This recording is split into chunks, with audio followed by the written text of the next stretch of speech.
siempre imaginé mi vida de casada como una de esas tardes tranquilas en Coyoacán, sentada en un café con un libro, con la certeza de que todo seguiría un guión predecible y seguro. Soy Sofía, tengo 32 años, y llevo 9 casada con Javier. Nos conocimos en la universidad, yo estudiaba historia del arte, él, arquitectura. Lo nuestro fue un flechazo de esos que incendian el mundo, de los que te hacen creer en el destino, pero con el tiempo, el fuego se convirtió en las brasas de una rutina tibia. No puedo decir que sea infeliz. Tengo un hogar que parece sacado de una revista de diseño. Una casa colonial con un patio lleno de bugambillas en el corazón de la Ciudad de México. Un marido dedicado a su trabajo. Y es precisamente ahí donde nace el problema. Javier está demasiado dedicado a sus planos y maquetas, y cada vez menos a mí. En los últimos años, se ha convertido en un huésped distinguido en su propia casa. Se va antes de que salga el sol, regresa cuando ya es de noche, y muchas veces, su laptop es la tercera invitada en nuestra mesa. Ya no me mira como antes, esa mirada que solía desnudarme el alma ahora se pierde en fechas de entrega y presupuestos. He intentado de todo, hablar, exigir, incluso provocar. Su respuesta es siempre la misma, una sonrisa cansada y un, ya pasará, mi amor, lo prometo. Pero nunca pasa. Aquel viernes por la noche, no fue la excepción. Llegó a casa con prisa, con la maleta ya lista junto a la puerta. Salió un imprevisto con un cliente en Monterrey, tengo que volar mañana temprano, anunció. Ya estaba acostumbrada, pero algo en su despedida se sintió distinto. Quizás fue el beso mecánico, casi por obligación, o la forma distraída en que me pidió un favor. Oye, Sofía, le voy a pedir a Mateo que se dé una vuelta mañana, ¿está bien? Dijo que andaría por la zona y preferiría que no te quedaras sola todo el día. Mateo. Su primo. Tiene 25 años y siempre ha sido una presencia constante en las reuniones familiares. El hijo de la tía favorita de Javier, prácticamente su hermano menor. Pero claro, Mateo ya no es un niño. Es entrenador personal, de esos que giran cabezas en cualquier gimnasio de Polanco. Alto, con la piel bronceada por el sol de Cuernavaca, una sonrisa fácil y un cuerpo que parece esculpido por un artista renacentista. Siempre lo vi como el primo pequeño, pero últimamente, mi mirada se demoraba en él más de lo debido. Intenté disimular el cosquilleo en el estómago al oír su nombre. Claro, mi amor, respondí con una naturalidad ensayada. Si quiere pasar, por mí no hay problema. Javier pareció aliviado, como si hubiera tachado 2 pendientes de su lista, el trabajo y mi soledad. Esa noche, apenas pude dormir. Di vueltas en la cama vacía, imaginando cómo sería pasar un sábado entero con Mateo. No había nada concreto entre nosotros, ningún coqueteo evidente, pero sentía una tensión eléctrica en el aire cada vez que nos veíamos.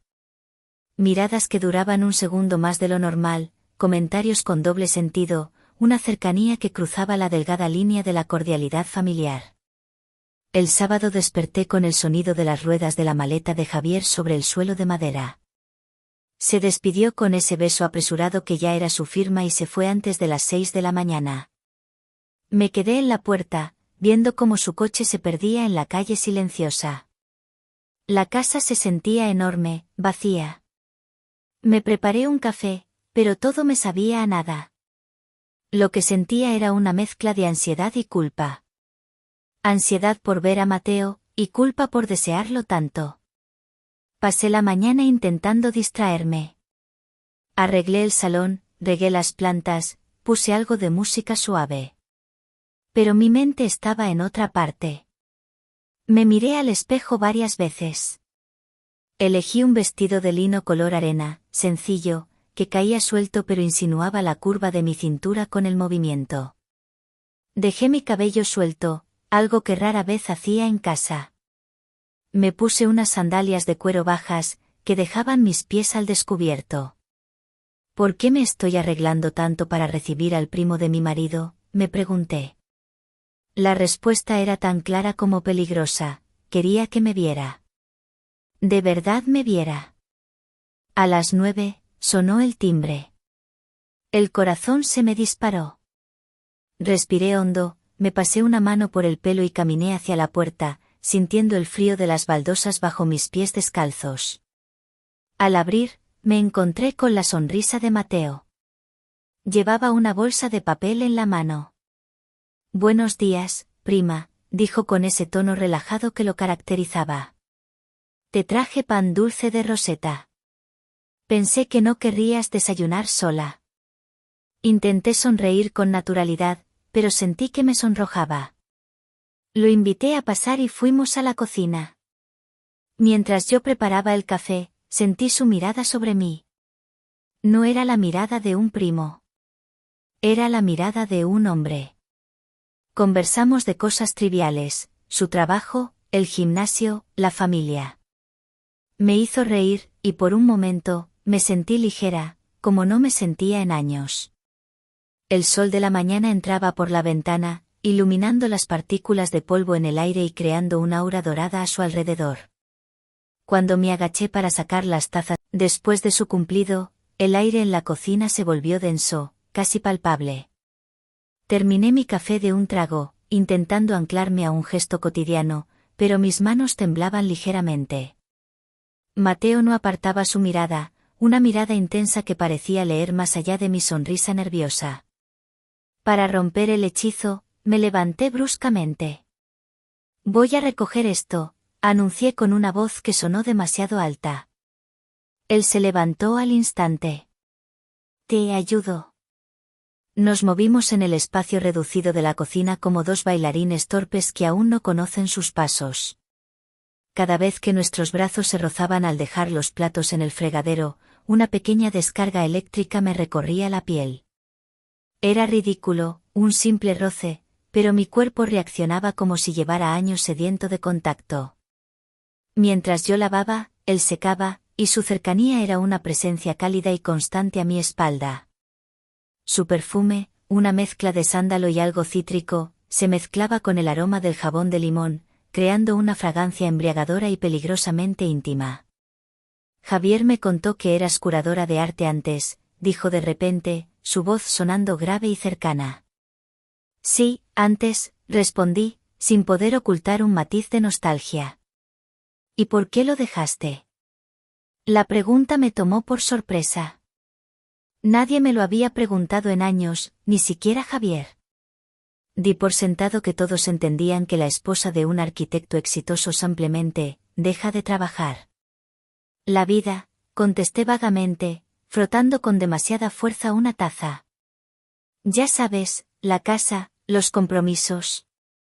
Él tomó la taza de mi mano con una delicadeza inesperada. Nuestros dedos se tocaron y esta vez no fue un accidente.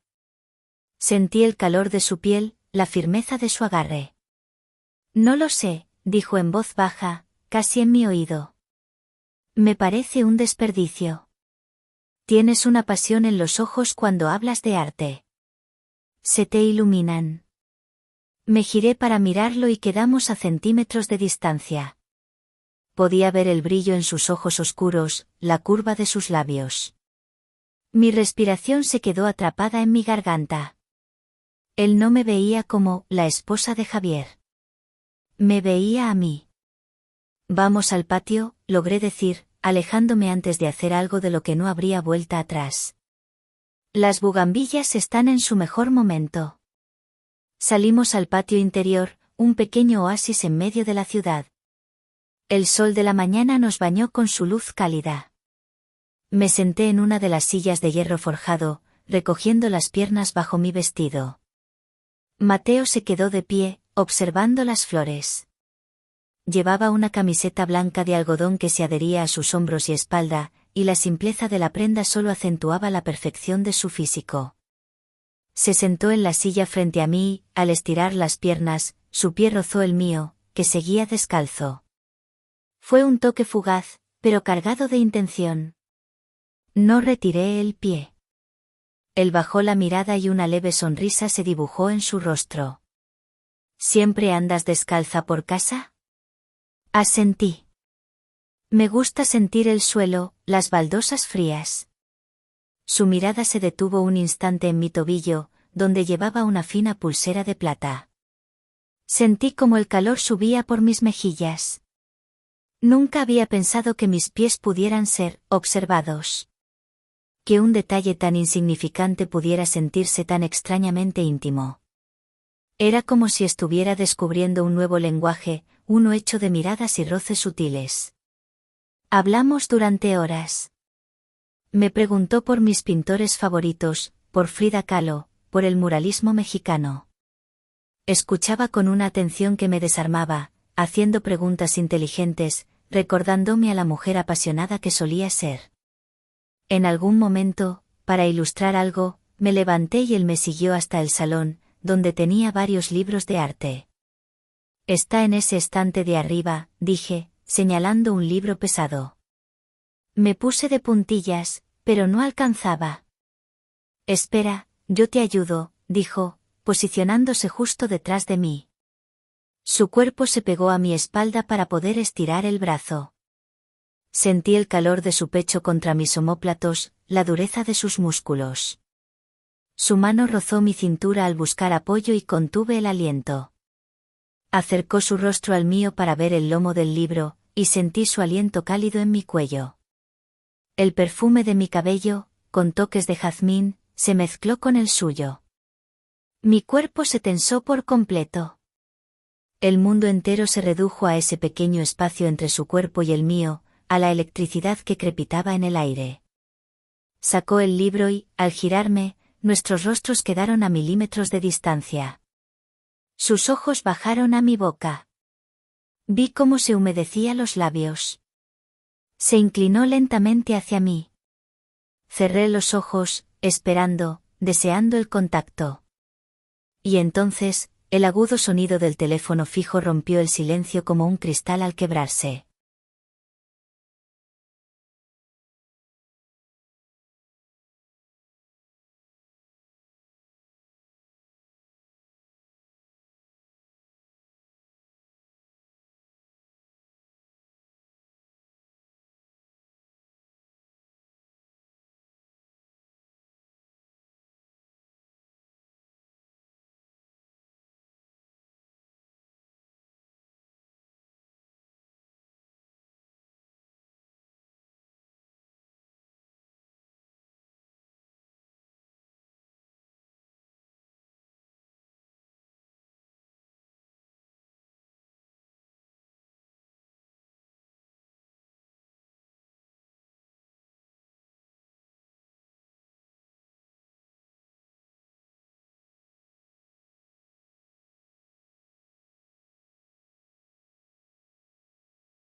El timbre del teléfono fue como una alarma de incendios en un museo silencioso.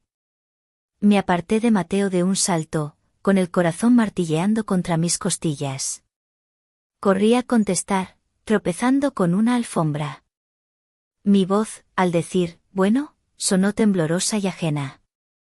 Al otro lado de la línea, una voz monótona intentaba venderme un seguro de vida. La banalidad de la llamada era casi cómica, un balde de agua fría sobre la hoguera que ardía entre nosotros. No, gracias, dije, y colgué con una rapidez que debió ser grosera. Cuando me giré, el hechizo se había roto, pero la magia seguía flotando en el aire. Mateo se había alejado, dándome espacio, pero sus ojos no se habían movido de mí. En ellos vi el eco del momento interrumpido, la pregunta que aún pendía entre nosotros. El silencio que cayó a continuación fue más elocuente que cualquier palabra. Estaba cargado de deseo, de culpa y de una posibilidad tan aterradora como seductora. El juego había terminado. La cordialidad de primos era ahora un disfraz ridículo que ya no nos podíamos poner. Mateo, empecé, abrazándome a mí misma como si tuviera frío. Creo que sería mejor que te fueras. Las palabras salieron con dificultad, un intento desesperado de mi conciencia por tomar el control de un barco que ya se iba a la deriva.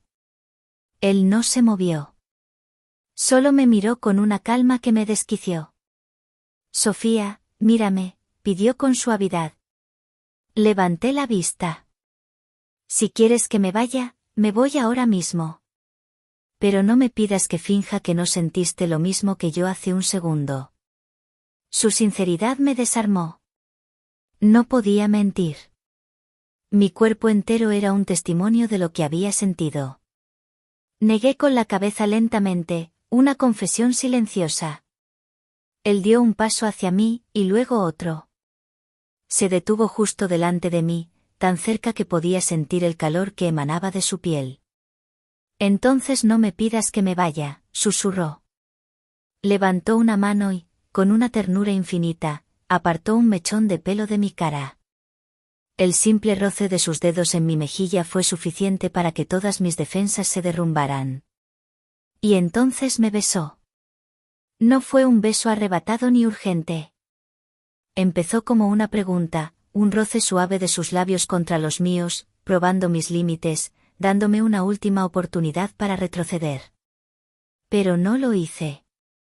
En lugar de eso, mi mano, que hasta entonces había estado aferrada a mi propio brazo, subió hasta su nuca, enredando mis dedos en su cabello corto y suave. Fue toda la respuesta que necesitaba. El beso se profundizó, volviéndose más seguro, más hambriento. Sabía a café, a pan dulce y a una especie de veneno delicioso que se extendía por mis venas, adormeciendo mi culpa y despertando cada rincón de mi piel. Era un beso que borraba 9 años de rutina, que me recordaba que debajo de la esposa complaciente aún vivía una mujer con deseo. Cuando nos separamos, ambos estábamos sin aliento. Apoyé mi frente en su pecho, escuchando los latidos acelerados de su corazón, que retumbaban al mismo ritmo que el mío. La realidad me golpeó con la fuerza de una ola.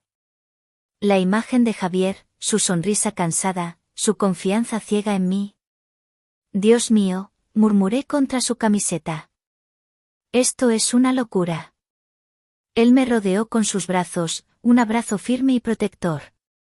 A veces, respondió, su voz una vibración contra mi oído, la locura es lo único que nos recuerda que estamos vivos. Sus palabras, en lugar de asustarme, me calmaron. Me aparté un poco y lo miré. Mis labios estaban hinchados, mis mejillas encendidas. Vi mi reflejo en sus pupilas dilatadas y no reconocí a la mujer que me devolvía la mirada. Era alguien más viva, más peligrosa. Para anclarme de nuevo a la realidad, o quizás para prolongar el momento, dije lo primero que se me vino a la mente: tengo hambre. Una sonrisa lenta se extendió por el rostro de Mateo. Yo también. El doble sentido flotó en el aire, cargado de electricidad. Preparemos el almuerzo, propuso, tomando mi mano y guiándome de vuelta a la cocina. Volver a ese espacio, donde todo había empezado a cambiar horas antes, se sintió como regresar a la escena del crimen. Pero ahora era diferente. Ya no había una tensión no resuelta, sino el peso de un secreto compartido. Nos movíamos con una nueva conciencia del cuerpo del otro, nuestros roces ya no eran accidentales. Mientras él sacaba verduras del refrigerador y yo buscaba un cuchillo para picar, me di cuenta de algo. No solo estábamos preparando el almuerzo. Estábamos cocinando a fuego lento nuestro propio desastre, y el aroma, por más prohibido que fuera, era absolutamente irresistible.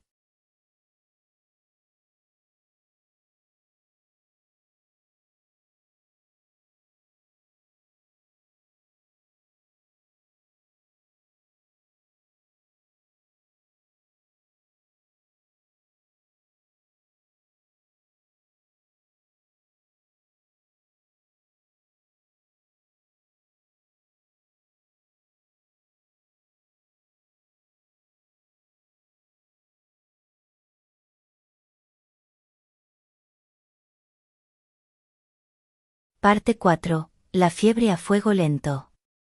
La cocina, que antes era mi refugio solitario, se transformó en un escenario íntimo. Decidimos hacer ceviche, algo fresco y ligero que no requería mucho más que picar y mezclar. Nos movíamos en una coreografía silenciosa y electrizante. Yo cortaba los jitomates y la cebolla morada, él, el pescado en cubos perfectos, con una precisión que me fascinaba. Observaba sus manos, fuertes y seguras, el movimiento rítmico del cuchillo sobre la tabla. Cada pequeño gesto estaba cargado de un nuevo significado. El aire se llenó con el aroma ácido de la lima y el perfume fresco del cilantro. En un momento, mientras yo buscaba un delantal en un cajón, él se acercó por detrás y me lo quitó de las manos. Permíteme, dijo en voz baja. Se colocó a mi espalda y pasó la tela sobre mi cabeza, sus brazos rodeándome para atar las cintas en mi cintura. El gesto fue lento, deliberado. Sentí sus nudillos rozar mi espalda baja, y sus manos se detuvieron sobre mis caderas un segundo más de lo necesario. Apoyó su barbilla en mi hombro, su aliento cálido erizando la piel de mi cuello. El verde te sienta bien, susurró, refiriéndose al color del delantal. Cerré los ojos, disfrutando de ese instante de peligrosa ternura. La conversación fluía con una facilidad que ya no recordaba. Me contó de sus planes de abrir su propio centro de bienestar, de un viaje que hizo solo por la costa de Oaxaca. Me escuchaba de verdad, reía con mis historias y me hacía sentir que mis opiniones, mis sueños olvidados, realmente importaban. Prueba esto, le dije, extendiendo un trozo de aguacate en la punta de mis dedos para que probara la sazón. Él se inclinó y, en lugar de tomarlo con los dientes, lo lamió suavemente de mis dedos. Su lengua, cálida y húmeda, envió una onda de choque directamente a mi centro. Nos quedamos mirando, el aguacate olvidado, el mundo suspendido. Fue un gesto más íntimo que un beso. Justo en ese momento, con la risa aún flotando entre nosotros y el corazón desbocado, mi celular vibró sobre la encimera. La pantalla se iluminó con una foto de nosotros dos en la playa, sonriendo. Debajo, el nombre, Javier. El mundo se detuvo. El sonido de la música que habíamos puesto de fondo se desvaneció, el aroma del cilantro desapareció. De repente, sentí un frío glacial.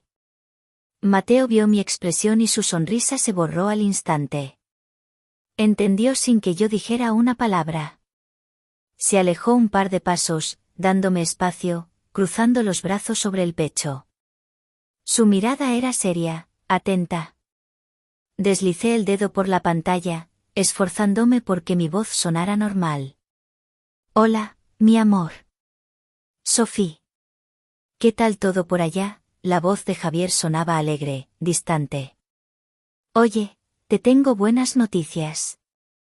La junta salió mejor de lo esperado, creo que voy a poder adelantar todo. Es muy probable que esté de vuelta esta misma noche, quizás para la cena. Cada palabra fue como un martillazo. ¿Esta noche? Miré el reloj de la pared. Era apenas la 1 de la tarde. El pánico se apoderó de mí, una ola helada que me paralizó por dentro. Miré a Mateo. Él permaneció inmóvil, sus ojos fijos en los míos, transmitiéndome una calma que yo no poseía. Llevó un dedo a sus labios en un gesto universal de silencio, y luego asintió levemente, como diciéndome, tú puedes. Ah, Qué bien, mi amor, balbuceé, intentando inyectar entusiasmo en mi voz. Qué buena noticia.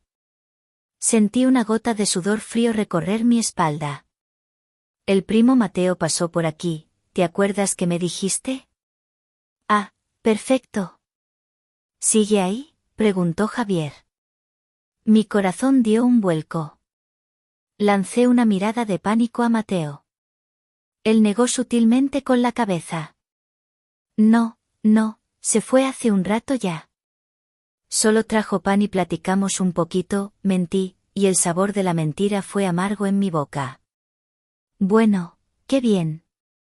Así me quedo más tranquilo. Te marco cuando vaya saliendo para el aeropuerto. Te amo. Yo también, susurré, y la frase se sintió como una traición en todos los sentidos posibles. Colgué el teléfono y lo dejé sobre la encimera como si quemara. Un silencio denso y pesado llenó la cocina.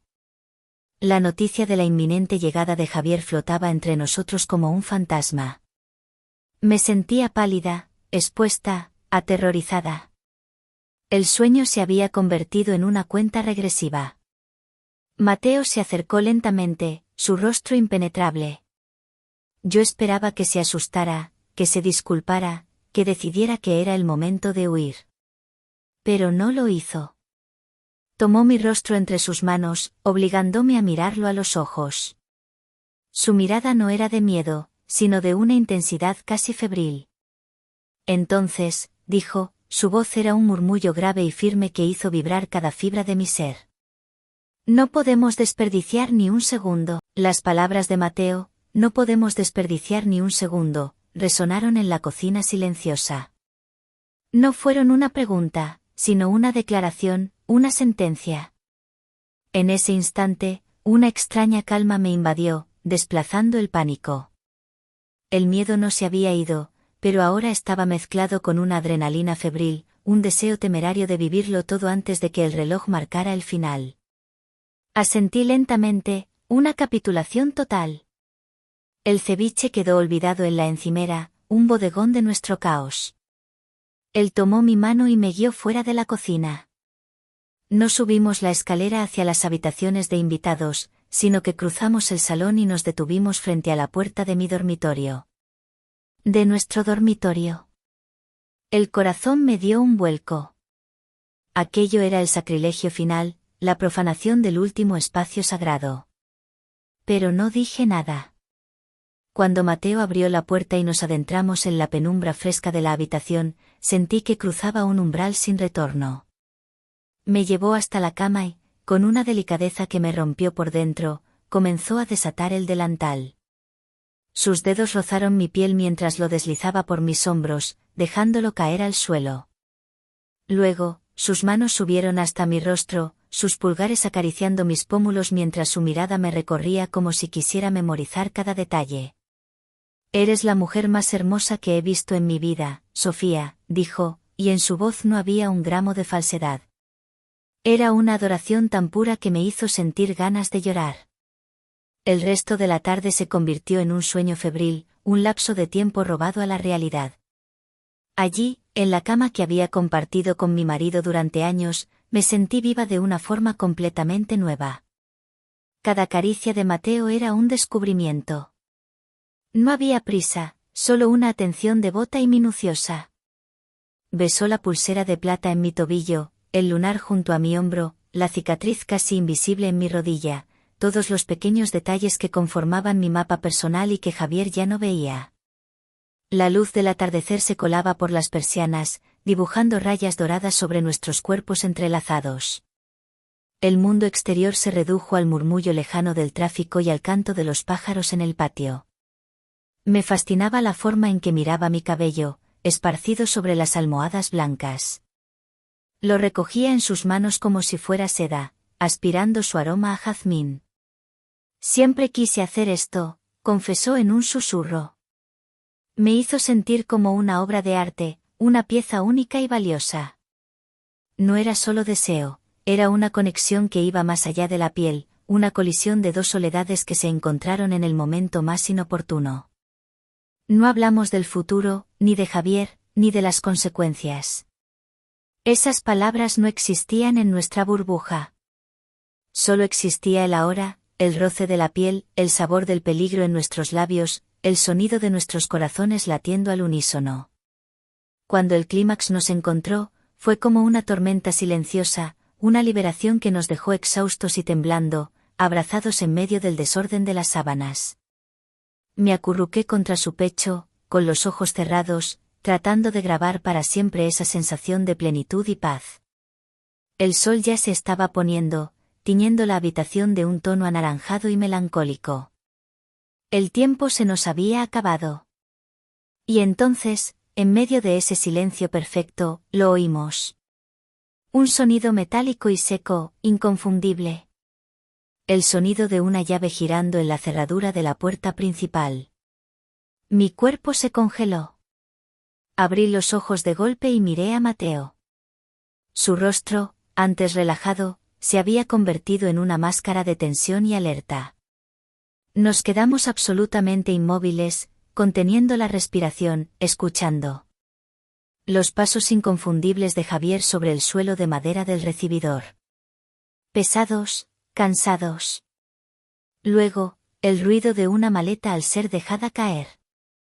Y finalmente, su voz, demasiado cerca, resonando por toda la casa con una claridad aterradora. Sophie, mi amor. Ya llegué. Mis ojos se encontraron con los de Mateo. En ellos vi el reflejo de mi propio pánico, un terror puro y sin fondo. Estábamos en su cama, desnudos, con el olor de nuestro secreto impregnado en el aire. No había escapatoria. No había tiempo. El paraíso y el infierno estaban separados por el sonido de unos cuantos pasos en un pasillo de madera. Y se estaban acercando.